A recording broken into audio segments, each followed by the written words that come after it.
Unsiloed podcast is produced by University FM, elevating the stories of your institution. Welcome to Unsiloed. This is Greg LeBlanc, and I'm here today with Don Kieffer, who is a lecturer at the MIT Sloan School of Business and also the founder of a consulting firm called Shift Gear Work Design. Is that correct? That's right. Yeah, and we're here to talk about dynamic work design, right? Which, I'd never heard this term before, but of course, when I was reading the book, which you co-authored with Nelson Repening from MIT, there was a lot of stuff in there that I recognized. And I should mention that you're a professor of operations management, right? And, what I loved about the book is that it brought me back into the world of things like, manufacturing. But you talk about manufacturing as well as service provision because you have some healthcare examples. And we were just talking before the podcast started about how, a lot of companies that are doing software, they think that software is somehow different. But all of these things that we talk about in the world of operations and operations management, they apply to like every industry. Right. So welcome, Don. Well, thanks for having me, Greg. And you've never heard of dynamic work design before because we just made it up. And it's about how you design human work. So it doesn't really matter what the business is.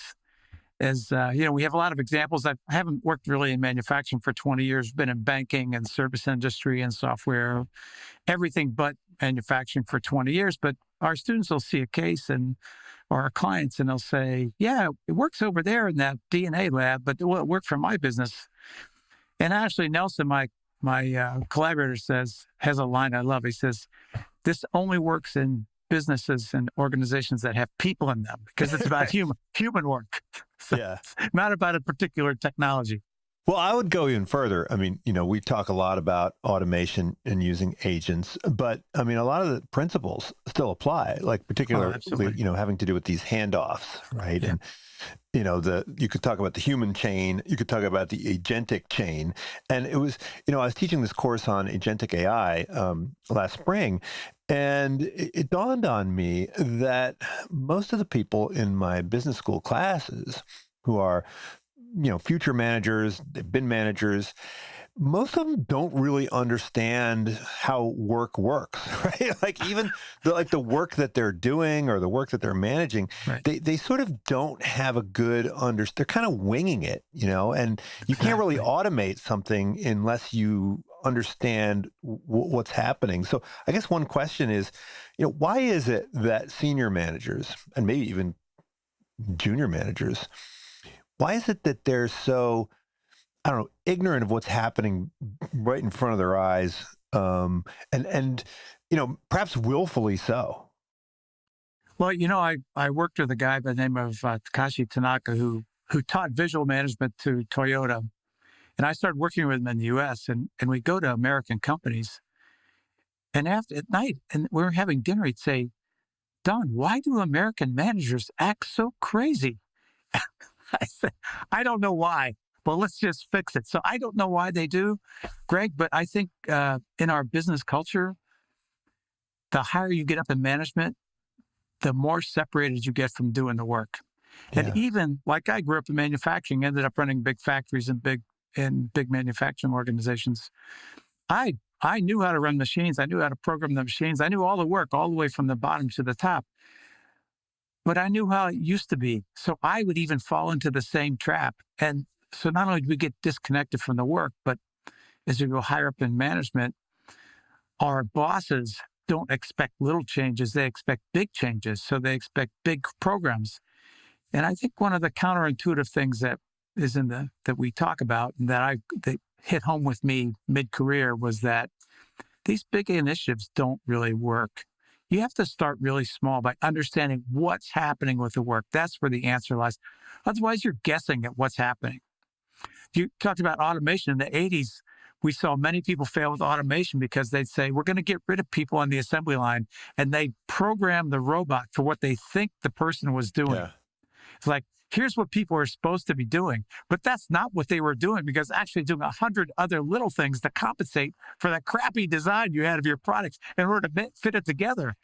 And so the robot couldn't do it because the process was not stable enough. And I think the same thing is true with AI. And the work is so chaotic. And there are so many tiny workarounds that managers don't know about that trying to automate is a huge mistake until you go find out what's really happening, what people were really facing and getting the work done. Usually it's management stuff that gets in the way. Get the blockers out, get the work to move, and then it flows. Yeah, I remember Ross Perot wrote this book back in the 90s, and it was about when he joined the board of General Motors. And, he asked all the people on the board, like, how many of you have actually set foot in a plant? And, like, none of them had ever set foot in a plant. And I remember, when I was at Wharton, we had a student team that went down to one of these car factories in Delaware. And, there were these big kind of robots sitting around underneath tarpaulins. And we're like, what are those things? And they're like, those are the robots that Detroit wanted us to use, Right. Like, exactly. and so, to some extent, to be a manager is to be a workflow architect, right? But that's if not what... only that were true, but that's not what they teach you in business school. And that's not how they promote managers. They promote managers who are like good firefighters and who go around the system to make stuff work despite the problems instead of fixing the problems. Yeah.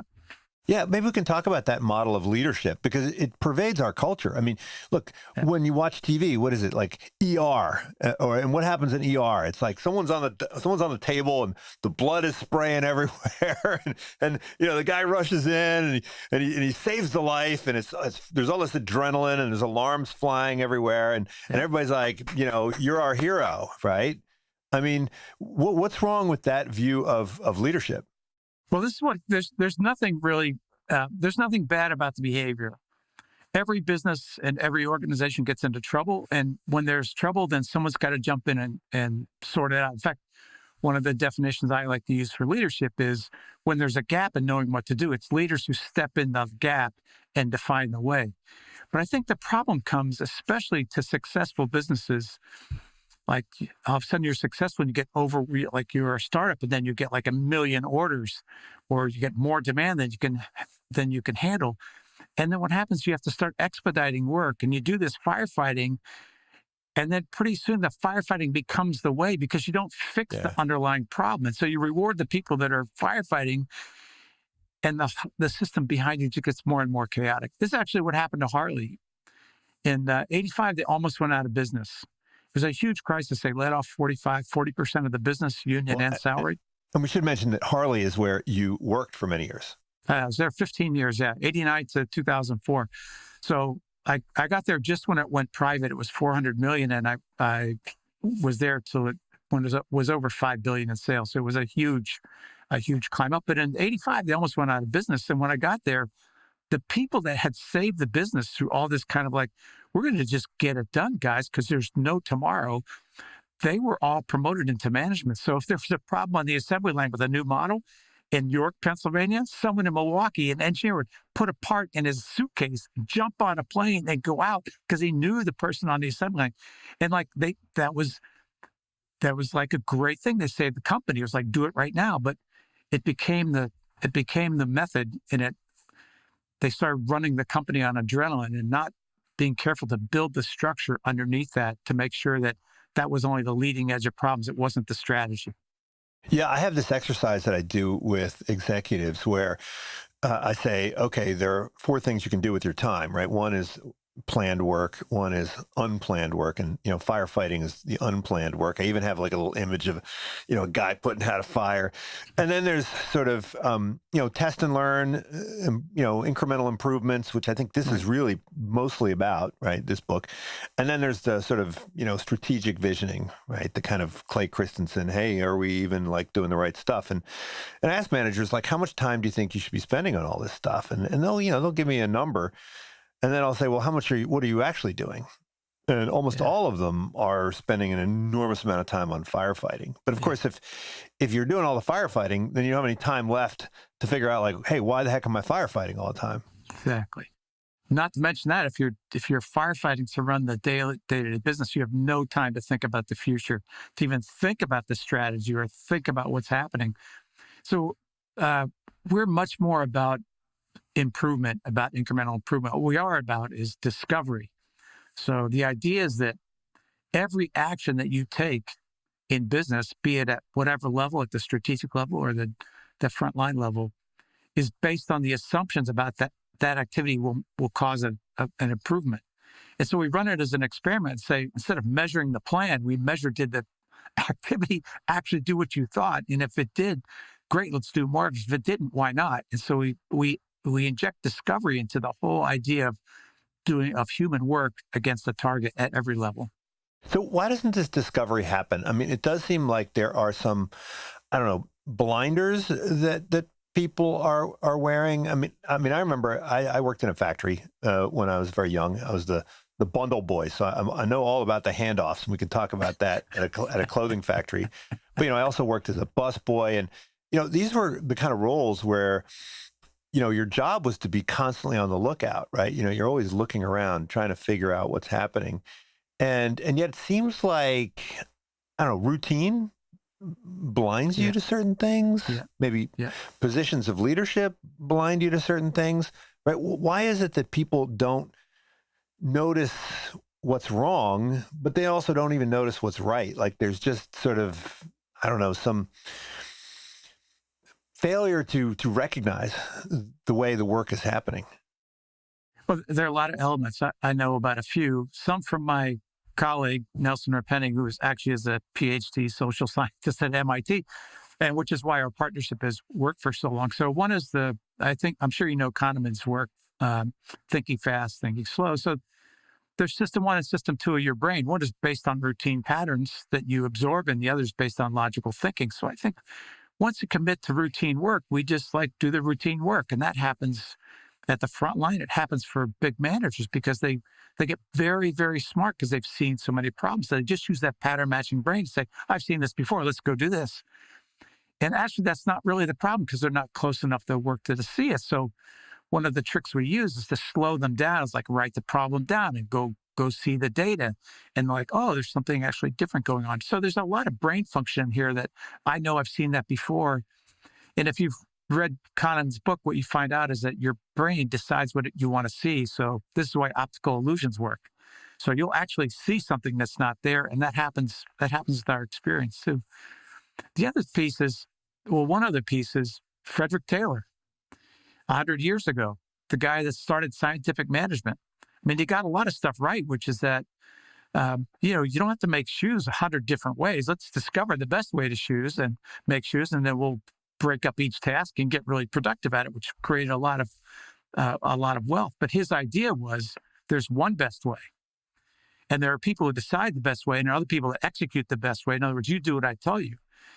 And I think in Toyota and other places, Toyota is a place that really made it very popular, but there are people that know this and work this way. The people who are doing the work always see the problems. They're always inventing new ways. You're always learning. You can't shut it off. This is what was wrong with kind of the organizational learning movement. It was that they try to put it just in the meeting and the department. They didn't realize that humans are learning all the time when they do work, and we can shut it down or we can take part of it. And the way that Toyota grabbed it was with the andon cord, which is you're doing this routine work and you're pattern matching part of your brain. But if you have a problem, you pull that cord, and now we're going to switch to a different type of work. We're going to switch from the handoff, which is that, as you read the book, the handoff is the routine work, to a huddle, a meeting. So now my team leader is going to come up. We're actually going to talk about it. So I think that's the way they brought all the expertise from management, the resources, and they got the impact from the people who are actually experiencing the work. And they put those two together very powerfully to create learning and fast improvement. And I think that's where the idea of discovery comes from. That Toyota was really good at. People think, oh, it's the Toyota system and these rules and Hajunka chart and Kanban. No, they built all these tools to get human discovery in an organized fashion instead of this just do what I told you piece. So I think it came from Taylor, and it comes from a lot of different places. It's natural in our brains. But I think Toyota was the first one on an organization-wide basis that I know about that broke that connection, said, no, we want to discover every time we do work is an expression of what we assume is right, but we're always willing to look for something that's broken as some advantage where we can make it better. So part of it is that, to use an engineering analogy, there's a I don't know, there's some severance between the sensing and the kind of actuating, right? So the people on the factory floor can spot problems, but there's no good way for them to communicate them upward to the folks that actually have some control over the work design. It's worse than that. It's worse than that. So when I was running piecework on a lathe and I had like all kinds of trouble, I'm watching on the aisle all day, all the bosses from the office area, my supervisor, engineer, all walking by me. I'm thinking, I better keep working because those guys know exactly what I'm doing. Oh, yeah. I found later when I was the supervisor, I had no clue what people were doing. So I see all these problems. I've said something about it, but no one's done anything. So I think they actually won't like it this way. They want it this way. So, okay, this is the way it is. People tell me, Don, this is the way procurement always is. This is the way medicine is. It's not that way. That's the way we've let it become because of this disconnect between what's really happening, the frontline work, and what's happening is the way we think about and manage work. So there's a couple of different illusions going on here. I mean, you reference the illusion of explanatory depth, right? And, that is a concept which I think we normally apply to the functioning of equipment, right? So, if you ask a typical person, how does a toilet work? They're like, I know how a toilet works. And then you ask them to draw it out and they have no clue, right? And so I think that's probably true with a lot of managers. If you actually say like, okay, so tell me exactly how does this thing work? Oh, I do this all the time and I love it. So, I ask people, say, oh, you can draw the organizational chart for me, right? I go, oh, yeah, sure, Don. How long will it take you? Oh, like 5 minutes. Just here's my boss, here's me, my peers. I said, draw how the work moves through the organization. You cannot believe what I get this is from senior leaders in their 40s and 50s that with titles like CEO, director, vice president, blah, blah, blah. And they draw like a house with little stick figures. Oh, we work like a family. Or they draw a spider web. We work like this. They have no clue. I have a saying that I use all the time that I love, which is, if you can't draw the work, you don't understand it, and you certainly can't fix it. And it comes from, you can see I probably have a hard time stringing two sentences together. So I would be like really excited working with my groups, like, let's go do this. I have this idea, blah, blah, blah. And they after like 20 of us had done, they would say, Don, we have no clue what you're talking about. So then I would draw it out and they go, okay, we get it. We have a rule for you, Don. You're not allowed to talk about anything until you can draw it. And I think we ask leaders all the time, can you draw it? Can you show it? They can't do it. They think they know it in their head. And this is the thing why these tools like A3 and different problem-solving tools work, is that when you have to write down the problem statement, or when you have to draw the work, it moves it from that pattern matching part of your brain where you think you know it to the rational part of your brain where it shows you, I'm not really sure. Oh, I think it goes to this person. I have to go check now. I'm not really sure. Yeah. But I think there's another illusion that you pointed to, which is that, the other people in the organization think that the management knows what's going on. So, right? No, one of my bosses he was actually the president of the company at Harley. When I got promoted, he told me, he said, Don, listen, he said, there's always 10% there. Just go ask for 10%. There's 10% slack in every bit of system. So when you get there, just ask for 10% more, you're going to get it. So I'm thinking, okay, but what if I'm there longer than 6 months and I ask for 10% 5 times? Is it still there? But of course, I didn't say that then. But no, they don't really. The trick is if you want to fix, you have to go understand it. Here's what a Toyota guy told me. He said, if you want more work off the assembly line, don't run it faster. You just don't make people work fast. What you do is you go count movements. They don't count time on the assembly. They count movements because they figure from time studies, we know about how fast it takes people. It's like 1.5 seconds this way. And if I straighten my arm, it's 3 seconds. So we count movements. And then what we do is say, do the same work with less movement, which is like, we're really going to get work out of this system rather than just put more adrenaline into it. And that kind of concept we use, of course, in invisible work and intellectual work, research and medicine and laboratories and legal everywhere. It's like, let's actually take the human effort, get the least amount of human effort to get to the target. And that's hard, which means you have to really understand it. Well, I think another thing that you're pointing to is that, urgency is kind of a double-edged sword, right? So, I mean, I've been in a lot of organizations where I'm like, why is everybody not taking this thing seriously. Like, why is everybody so relaxed? Like, come on, we got deadlines, we got to bust a move here. But I think if you're living in a perpetual state of constant urgency, and you're constantly patching, and one of my favorite words is the Hindi word jugaad, right? Have you heard that one? Which basically means jerry rig, right? You're constantly like jerry rigging things and, doing workarounds, and, you have this constant state of stress, then that also kind of makes it difficult for you to kind of observe and see and be creative, right? Because you're worn out. But think about it, Greg. When there's a crisis, when there's a real crisis, what do people do? They get the key people in a room. They put on the whiteboard what the problem is. All the other little stuff they're doing fades away. Everyone's focused on the most important thing. They start talking about the data. They start talking about running experiments and trying stuff. They don't try 50 at once. They go like, hey, let's try these 2 things, see what happens, and learn. So that's normal human behavior. And by the way, when people who are successful, they go into like FEMA people or people in disaster recovery, or like we worked with BP during the Macondo thing, the big oil spill in 2011 or something in the Gulf of Mexico, whenever it was. And of course, it's a horrible thing. But the people that go there and work like that, they feel like they've worked with people. They work hard. They get stuff done. They built, I forget the numbers. They built like an organization from 0 up to like 50,000 people in the Gulf of Mexico working on that thing. And then 2 months later, they dissolved it. It was like this unbelievable effort to solve that problem and get it under control. And then they go back to the office, just like you're saying, like, okay, we're going to the meeting on Monday, and no one's talking about problems. And then we do nothing until the next meeting. And they hate it. At least we were doing something. So I think what we try to do is we try to take the way people love to learn, they love to work, they love to collaborate, they love to do stuff and do important work, and we try to do it at a slow burn. So instead of the house burning down, let's find out all the wiring problems in the house and get them done. So I think getting that sense of crisis at a slow burn in a structured way in the organization is what really is how we can make work really cool. Yeah, but I kind of think of this, constant state of stress as being a world of high discount rate, right? So, I'm a finance person. So when I'm trying to figure out, why would somebody,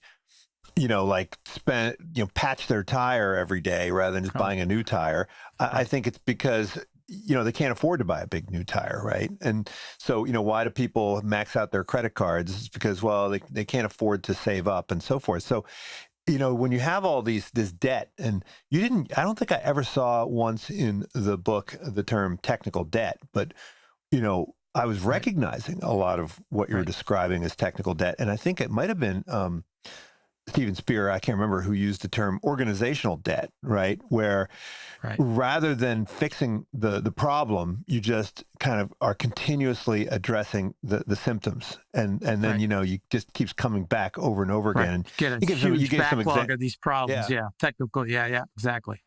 So isn't that like a function of kind of the implied discount rate where, I can't have worse before better. I've got to have better before worse. Yeah. And that's, it's part of the way we learn and operate. And also it's the way that people get promoted. So if I touch a hot stove, I learn pretty quickly not to touch that hot stove. But if I would touch that hot stove and my hand didn't burn for like 2 years, I'd have a hard time figuring out what happened. What if I said, hey, Greg, I want you to reduce the maintenance cost 20% next year. Okay, got it, Don. I'm going to get that done for you. And you come in next week. Hey, Don, I cut the maintenance cost by 25%. And guess what? You don't have to wait till next year. It's happening right now. Now, do you think that's good news or bad news? Thinking of, better before worse and worse. Is it good news or bad news, Greg? Well, kind of depends on whether I'm going to get promoted before the disaster happens, right? Well, you say, yeah, because you have to care about the how. It's like, I said, well, Greg, how did you do that? Well, I just laid off 25% of the maintenance. Yeah. All right, good. Our costs are low for the next year, but what happens to the poor slub that gets put in these jobs after you and I get promoted for reducing costs, and they have twice the problems with only 75% of the force. So Now, sometimes people will say, you would say, well, I got this. We'll talk about factories because that's what I know best, even though the book is not about factories. I bought this equipment that measures the vibration of the bearings. And since 50% of our downtime, whenever a machine goes down, it stops all the production in a line. It's very expensive. Now we can predict when the bearings are going to fail. So we fix it on the weekend. So production never stops. So our cost, it's not going to save maintenance costs, but you're going to get 10% more production. So now I know there was actually an improvement, but we don't care enough about the how. Just like you said, we don't have architects as managers. They don't see their job as architecting the work. They just see the job as getting results. And we tend to focus on the short-term results and not the long-term effect. It's really hard for us to, I don't know how many meetings you've been in where someone said, Don, that's okay. Don't worry about that problem. It was caused by the budget cut I made 3 years ago. You never hear that kind of, because we learn better when stuff is in close proximity. So often managers are learning and getting rewarded for exactly the wrong thing. Yeah. So like if you can't measure the rot in the structure that results from the lack of maintenance, right, then, you're, part of it's because it's more difficult to measure, right? Right. Yeah. And the other things we can't see it, which is why making invisible work visible is so important, because now if we see the actual board, not just the metrics, but if we see the work and the workflow on the wall, we go like, hey, we're going to make it really fast here. And someone says, yeah, but what's going to happen right there? You can actually physically see it. Like in a factory, it's easier, but with intellectual work, it's really hard unless you can visualize the work for people's brains to grasp hold of those long-term effects. Yeah, I think a lot of the book is about making the invisible visible. And, part of that is about taking tacit knowledge and kind of making it explicit, right? So, Exactly. The process and procedure that might be written down oftentimes is not an accurate description of the way the process actually works, right? We learned that in law school. There's a law that's on the books, it says 55 miles an hour, but then there's a law in practice, which is, 63 miles an hour, something like Right. that. So, how important is it that we go out and get a good, accurate measure of the process and, diagram it and make it visual so that we can, look for ways to improve it? I think it's right at the heart of this piece, because managers and frontline and technical people all have a role. People say, the frontline people know what they're doing. Just let them go and do what they want without any interruption from the management. Yeah, good. You get 800 people working in an organization, just tell them do what they want, see how it works for you. But we want them to collaborate. But it all depends on, especially the people that come to help and in charge of the work, understand what the reality of the work is. So, we go actually watch the work going through and not just ask people what they're doing or how they do it, because they'll tell a story. We're to say, but show me how. Like, why did you do that? I forgot to tell you that the pull down menu on the program doesn't have everything. So I have to go over here and use my little spreadsheet. So for us, those process maps, one, they're conceptual about departments and computer systems. For us, the process maps, the nodes on those maps are people, individual people, and we watch work moving through. But two, those process maps are lagging indicators. The real process is what is in people's minds, what they're doing. How often do you go open the glove box and pull out the car manual and read that thing before you drive your car? No, the knowledge of how you drive your car is in your head. So if I watch you, I can correct something, not what's supposed to happen. So the way we use those maps is, let's go map the work as it is and all its chaotic glory, and then begin to fix all that little stuff that people have to put up with, all the little barriers to the work actually moving. And we can get 30% improvement really easily. Then what we learn, boom, that goes on the wall to remind us and put explicitly what we think we're doing. But we're always going back and forth between working, it's called the double loop learning. We do the work and then we're to think about the work. And when we have a visual map, the primary map is actually the work. And that process map captures what we know about the work.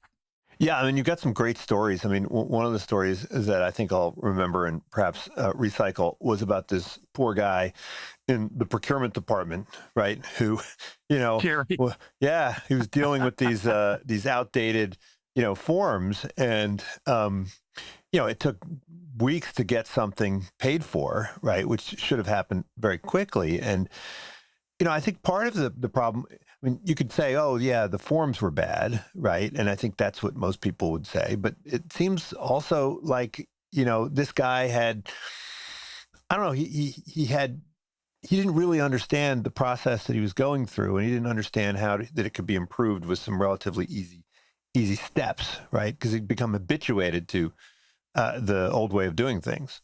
Yeah, even worse than that. I think there was actually procurement. He was getting purchase requests from the refinery, and he was turning into a purchase order, something that if he has all the right information should take like 5 minutes. But, he was doing 25 a day. And that's why I asked him, how many of these do you do a day? And what's a good one look like?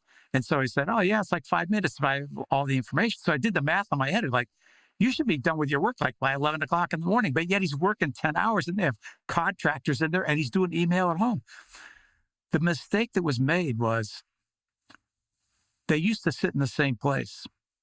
So when there was missing information, he just asked the guy he knew, hey, Greg, you gave me this request. What do you mean? And what about this? Blah, blah, blah. And they would work it out. Now they're in different buildings and they have a computer system. So the work has changed. The computer system is now out of date and it doesn't capture all the information. So in Jerry's mind, they've told that we need to update the computer system to make it match, but they're on the list and the list says you'll get the new system in 5 years. He doesn't think of the human system. He just thinks of we need an app for that. It's like, why don't you buy the guy a cup of coffee and tell him if he sends you an email along with the request, you'll get. He goes like, Don, that's a damn good idea because then he remembers, I used to talk to those people.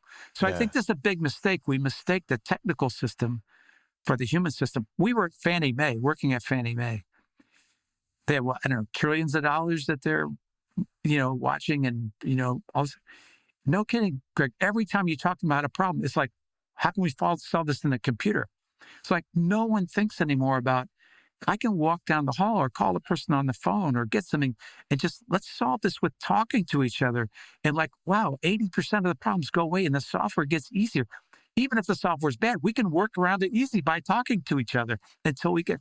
So people forget that the human system still is there and work moves from person to person. And they just see it as like the computers are doing this thing. It's really kind of weird.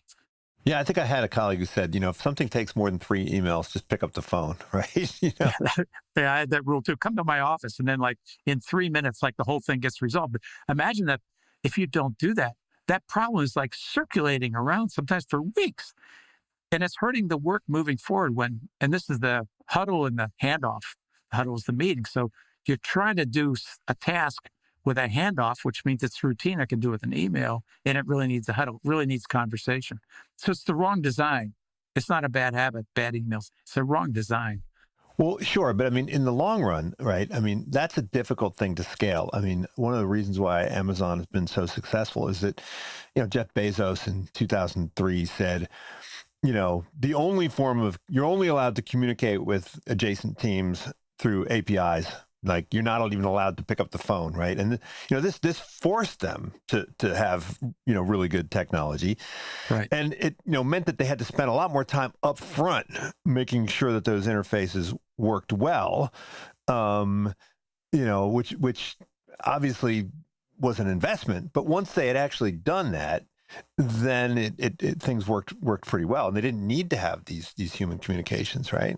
Yeah, I don't know about the story you're telling, but my guess is that there's some communication that's a straight line. It's just information.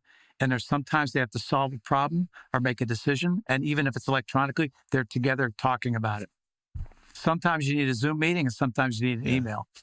Well, the other thing I think is important is to surface the reasons for things, right? So a lot of times the reasons for why we do things get lost in the mists of history. And if you don't know why you're doing something, then you don't know what circumstances would lead you to change it. And you have this example from the printing facility, right, in Panama, I guess it was. I see that all the time at where I work, right, where, we have these standard ways of doing things. No one knows why. Like, for instance, we teach finance in the beginning of our MBA program because we used to be a trade school for the banks back in the 80s. And, the banks stopped recruiting about 20 years ago. You know, when everyone goes to work in tech now, but we still teach finance in the fall, right? Probably might make more sense to push it out to the spring, but no one really knows why we do it. It's just sort of baked into the routine. And I think you're exactly right. And when leaders give a target, they think everyone knows what they mean by the target. But you know what? I can find 50 different ways to meet that target. Ask him, my colleagues. We might be solving the same problem that you gave us in 20 different ways, which is going to create chaos. But if we understand the intent behind the target, why, what you're trying to do, where you're trying to go, then all those decisions that we make all during the day can all move in the same direction. So yeah, we say, give me the target with a clear intent. I need to know the intent. Yeah, you told the check engine light story from Harley about that. Do you want to hear it now? Yeah. Okay, so I was running the engine project for the Twin Cam 88. It's only been like Bill Harley invented the Twin Cam engine in 1936 or 1937. And there have been like 4 versions of it. And I was in charge of making the 5th one, of leading the project to do the 5th one. And one of the problems with the old engine was it's an air-cooled engine. So on a hot day and you pull up to a stoplight and you're sitting there idling, the oil gets really thin in the check engine light. The oil light would go on. Now, if you're running an internal combustion engine like your car and the oil light goes on, that's pretty scary. You get to the mechanic right away. But it was like a common complaint of the customer. So I asked the vice president of engineering about it when I got the project, because I'd come from manufacturing, wasn't an engineer. I just thought I knew how to do a better project, but the engineers were doing the engineering. So I asked the dumb question, like, why does that engine light go on? We got to fix that. He goes, no, Don, don't worry. He says, when the customers call, we tell them there's no pressure, but there is flow. So it's like, don't worry, some oil is getting, it's like, no. So anyhow, we did a design of a whole new internal oil pump where we can control the flow and get the right amount of pressure. So we take the first engine, we put it on the test bed, and we tell the tech at 800 RPM or 600 RPM, we want like 10 pounds of pressure, whatever the number was. So he runs the test for like 2-3 weeks on the dyno lab, and it comes off and they put it in a bike. And then, Don, okay, you get to be the first one to ride it. It's a warm day. I take the bike out. I go for 20 miles. I pull up to a stoplight, and the freaking oil light goes on. I go, what? So I go back to him. I go like, what you guys doing? And I go down to the dyno lab, and I talked to the guy. I said, this was like a spec, one of the most important specs we had as engine, like so many pounds of oil pressure at 6 or 8, whatever the idle, I think it's 600 or 800. He was like, oh yeah, Don, the light used to go on all the time. So I thought you wanted it off. So I just cranked up the idle till it went off. So that it was running with the light off. So he didn't understand the intent. We're trying to get the right pressure. He just thought we wanted to run the test with the light off. If he would have known that, he would have signaled it right away. But then, okay, we had to lost 2 weeks of time of developing the thing because he didn't understand why. Yeah, I was talking to another guest, and she was describing a situation at a government agency where, they had these latencies on the website, and it was like 80% latency. And so they said, you got to get this down to 20%. And so they did it. But the way they did it is they redefined latency. And so it's like, but they were like, hey, we solved the problem. The measure's right now. Yeah. Correct. But not exactly. Well, look, another thing that you talk about is, hold on a second. Let me regain my thought. Oh, yeah. Another thing you talk about is the kind of blame game. And I think this comes from the 5 whys, right? Toyota 5 whys. When you see a problem, you have a tendency to point to the people and say, it's somebody's fault. And then what that does is it's satisfying, but it doesn't really help you address the problem, because you can get rid of that person, put in another person, and you're probably gonna have the same problem, right? So first of all, I guess, why is it that people have that tendency, and how do you get this kind of 5 why thinking to permeate the organization? Well, this is one of the advantages of having a 30-year collaboration with the MIT social scientists. There's a name for this. It's called the fundamental attribution error, and it's part of the way our brains work, because we're humans. So if you see a problem, you tend to blame the person who's nearest the problem, even though it could have been caused way far away, because most of the time there could have been something they could have done to keep it from happening. But if there's like 500 opportunities for a problem to happen, one or two of them going to get through, even though they're not that person's fault. So I think it's just something very human in us, and which is why we call this work design, is that this is not about people. This is about the design of the work that's usually been ad hoc. It's very rarely explicit. It's very well been looked at by the management. So we blame people. And what we said, my experience of doing this for 20 years, both in organizations I ran, I had 3,000 or 5,000 people underneath me for at one time, depending on the time of year. And all the time I've consulting is that 95% of the time when we dig into it, we found out the people are fine. Find there's something's going on. They didn't get the right information, or there were competing priorities or whatever. And when we straighten out the work and it starts flowing, then all of a sudden these people who call me and say, Don, my people suck. They're not engaged. How do I get this good engagement you're talking about? And 6 weeks later going like, wow, my people love the business and they're so brilliant. It's like, yeah, because we took all the barriers out of the way so they can actually do the work that they are paid to do, that they love to do. So it's about the design of work. Yeah, I mean, the story of NUMMI, the NUMMI plant, right, which has been told many times over and over again, I think most people find it almost impossible to believe that the workforce was the same, like they had the same people. 85% the same, yeah. Yeah. Well, this idea of regulating for flow, I mean, this seems like operations 101, right?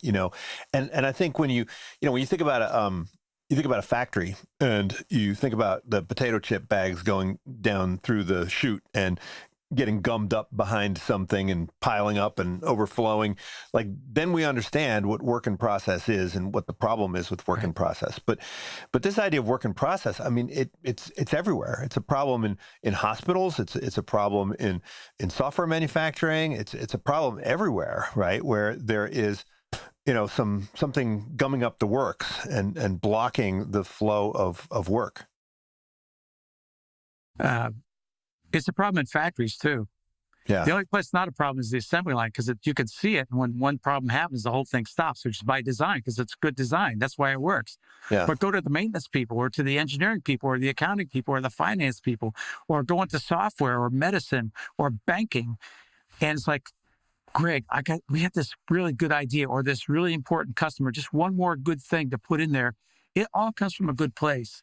But managers do not understand the impact of putting those one or two more things in there and what it does to the entire system. So it's like a highway, right? When, you get one more car and then boom, everything goes from liquid to solid. Right. Like I didn't make this rule up, people. I tell them, I was like, did you ever try to get to Logan Airport or SFO on a Friday afternoon on a holiday weekend? It's like, why can't you get there like in 10 minutes? Too many cars on the highway. Everything stops. The same thing. There's too much work in the system. And the thing about it is it's so counterintuitive, because we try to show people, don't put work in until people are ready to do it. But Don, we need more work out. You're telling me to stop. Between all the switching from one job to the other and all the inefficiencies, there's at least 30% productivity you're missing. So with a very small delay, you're going to get more work out of that system, and you're going to get way more predictable. It's one of the most counterintuitive things that managers, especially in working in intellectual work, they just have a hard time. They have a hard time for good reason. It's like, we have more things we want to do. Just squeeze in the one more.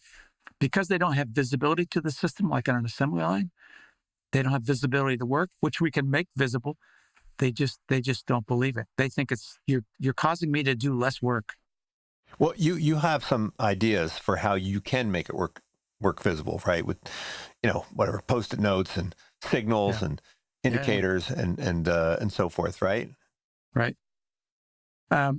We have a couple of basic structures that called a table and a funnel, but the idea is we make the work visible, not the status of the work, like the metrics, like, oh, we're 40% done, or not the milestones. So if we have like 47 requests for a call center. We want to show the 47 requests, what step they're in. If we're running a portfolio of new products, we want to see where the project is and what stage it's in, and is it moving or not. So we can represent these on the wall. There's a little bit of a trick to it, but basically it's called a digital twin. So imagine if air traffic controllers would get a printout of a spreadsheet every 3 minutes of where all the planes in the air were coming into the airport. Latitude, longitude, speed, direction, altitude, and they had it just on a spreadsheet, 45 planes in there, and they had to read that spreadsheet and figure out which ones are going to run into each other. You just can't do it. So what do? We give them a digital twin on a radar screen. Now I can actually see them moving. Now my brain can process it and see it very, very easily. So to the degree that we can get a physical twin of the work, of the intellectual work, we can see the mass of work moving, if it's moving or not, where it's stopped. And the other thing that happens, Greg, is it's almost like HR puts a secret collaboration drug into the coffee. It's because I'm not like reading from my sheet of paper. No, we have to do my project, not yours, mine's. It's like on the board, and we're all standing around looking at the same situation. Just like if two air traffic controllers looking at the same radar screen and they try to solve the problem. And that's what happens. I've had staffs that I inherited or that I grew, and they hated each other. And we put the thing on the wall, and they hate me. We put the work on the wall, and they start trying to solve the problem, like a cross between a board game and a jigsaw puzzle. Like, let's find the corner pieces. Let's find the edge pieces. How does this work? How can we get the job moving? It's just unbelievable, because when I can see the work moving or not moving, not the metrics, if I actually see the pieces of work in the system and whether they're moving on, all of a sudden we can work together to solve the problem very quickly.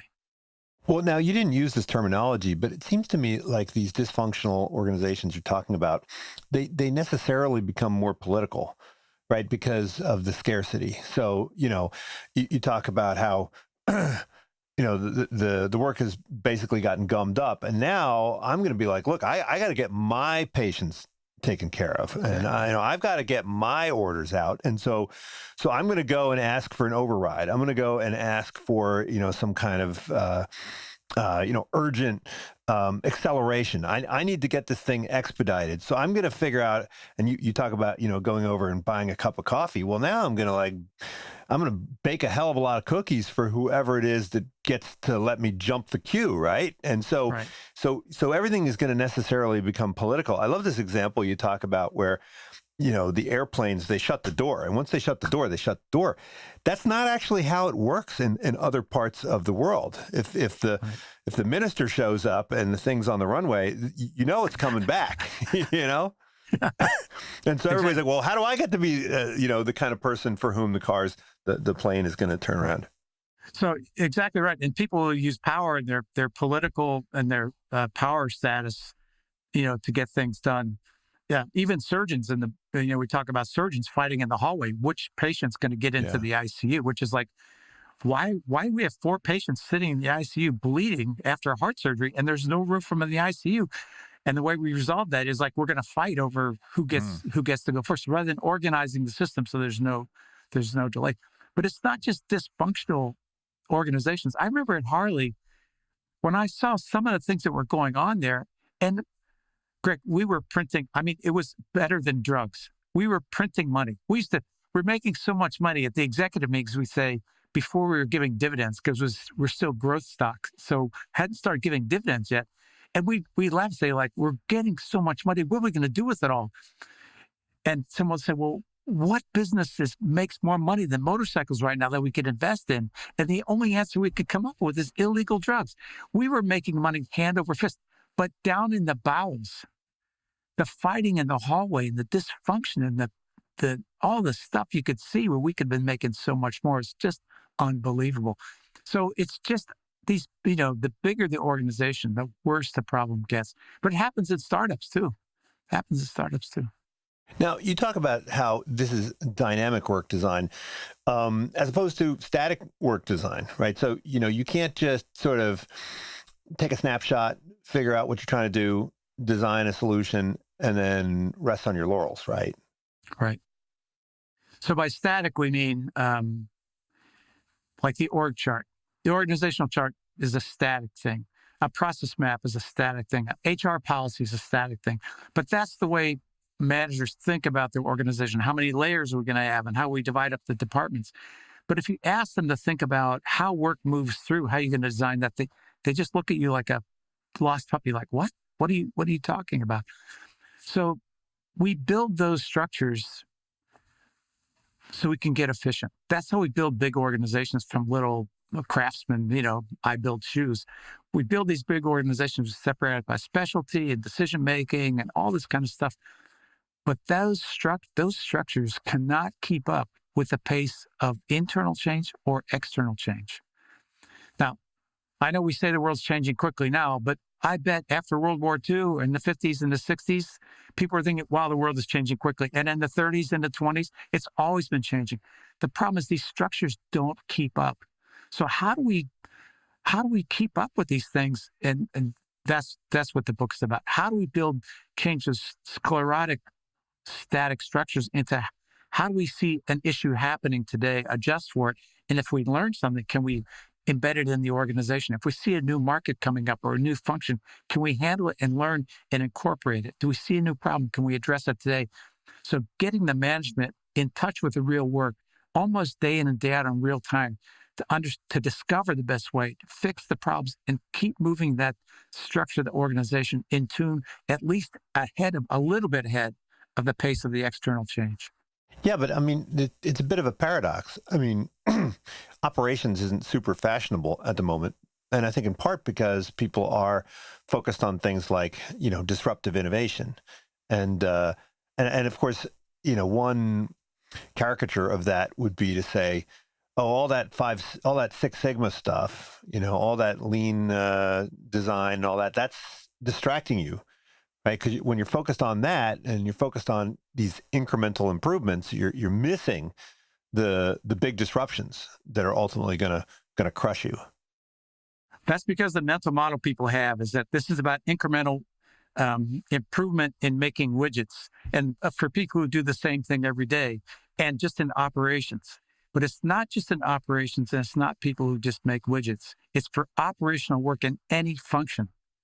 So a strategic function, taking a strategic function and trying to deploy it and actually tie it to day and start getting there a day or two at a time. Like, what's happening this week to get that strategy moving? Do you even know? How's it integrated with the work? In finance and banking and surgery, all these different things. We work with startups. So the startups have a very unique signature. So you have a founder who has this huge good idea in his or her head. And then they have a deck of like 80 slides that they're using to explain that idea and get money for it. Then they hire like 10 people around them that are just as creative, just as energetic with all those ideas. And they all start working. So you walk in, it's total chaos. So I asked the founder, can you, there's a whiteboard there. Can you write down the 5 targets you want people to achieve in the next month? They can't do it.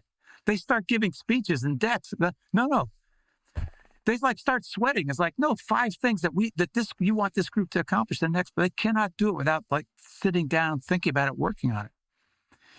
And then all those creative people they're thinking of all the things that they could do. They're so creative. They put so many things in motion. It's just chaos. So then we put up the 5 things. And I say, can you agree on the top 5 things you want to do this week to get there?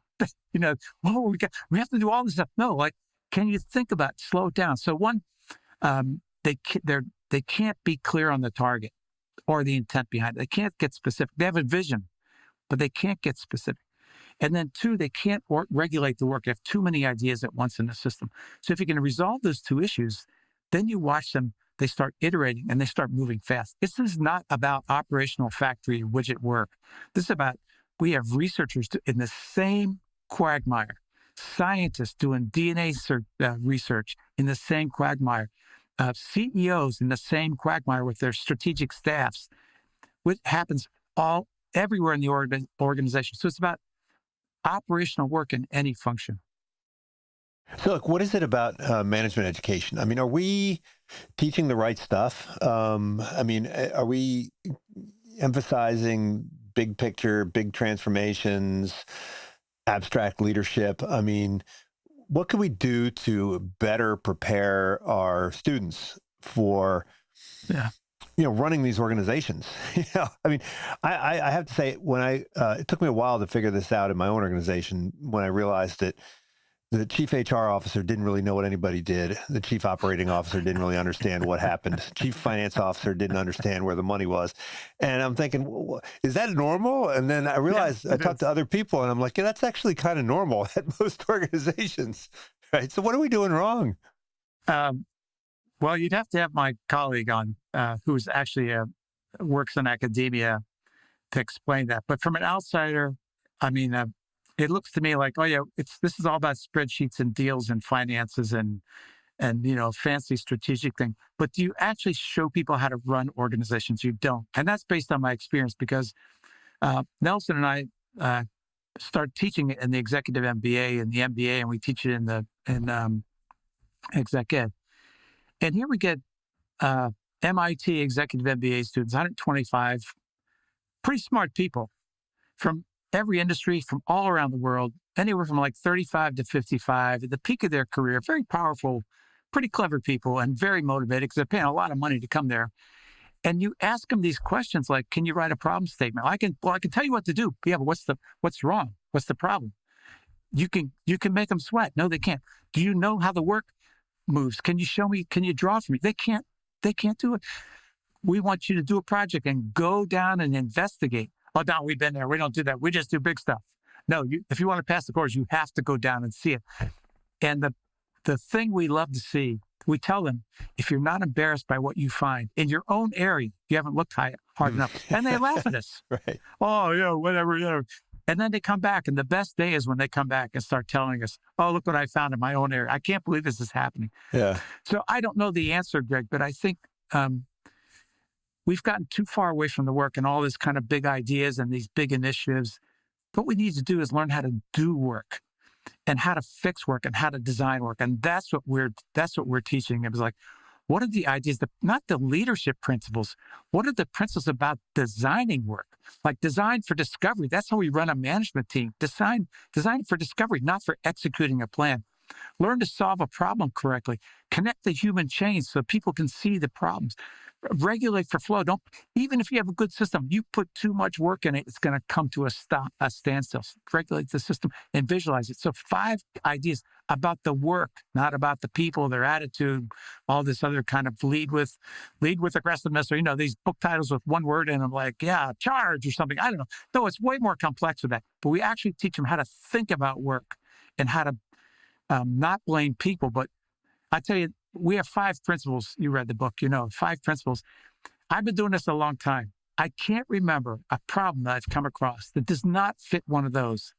And none of it is training, education, motivation, culture, blah, blah. It's all about how we design the work moving through the organization. That's all it is. Yeah, I love it. Well, one last question. We've been talking about kind of management by walking around, getting out of the executive quarters and spending some time on the shop floor, so to speak. But you also say that you got to be careful about this, right? And right. I love this term, seagull management, right? Where the executives, fly in and defecate all over the workplace with their great ideas. Yeah, and fly away. So, and you told this story about how, you have to be very careful, because I did another podcast on how everything you do as a manager, senior manager, like everybody's paying attention and they're looking for signals. Yeah. And so you could be sending the wrong signals. So how can you do this and not have some unintentional negative outcomes? You have to have a purpose. Just walking around and talking to people, all kinds of bad things can happen.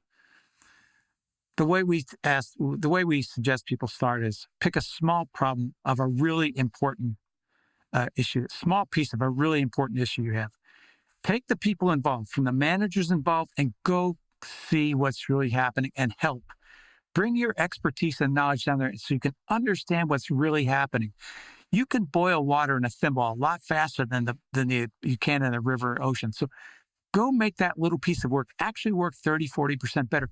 You will get a hell of an education, and you have demonstrated a way to fix it. You'll see that most of the stuff that's hurting you is not some big strategic thing. It's little stuff that you're tripping over. And once you get that fixed, now what you think about is, how can we take that to scale? How can we get people excited about it? And think about this, Greg. When you actually do that, you go down and do that occasionally, not your whole job. It's like, the questions to think about is like, why didn't my manager see this before? So it's not just fix the problem, but what's wrong with the way we're managing it? We're not getting a steady drip of this stuff and doing it. And when you go down and fix the work, so people can actually get the work done without all this bureaucracy and extra meetings and control and status reports, they actually like it better. So I fixed had a place, again, my background's manufacturing, so a lot of my stores are manufacturing, but it happens in the office area too. We had 3 little assembly lines right next to each other. When I left Harley, went to Intermatic. And they're like mostly women. They've been sitting in the same chairs since 1975. The ceiling's black with little light bulbs. There's material all over, and they've been assembling the same things for 25 years. So I told the maintenance guys, we don't need to do any preaching. I want you to go in on the first weekend, and on the center assembly line only, get some new fluorescent lights, paint the ceiling white, clean it up, and bring the lights down and put in new chairs with pads on it. Then the next week I said, okay, clean out the whole area and have someone just deliver the parts. They had to get up off their stool and like go with scoops into these big things and get their own parts. Deliver the parts to them. And the third week, and again, don't say anything to them. Put a board at the end of the assembly line that shows how many parts they're making an hour. Don't put the target. They know the target. They know how many they've been doing it a long time. Just put how many they make.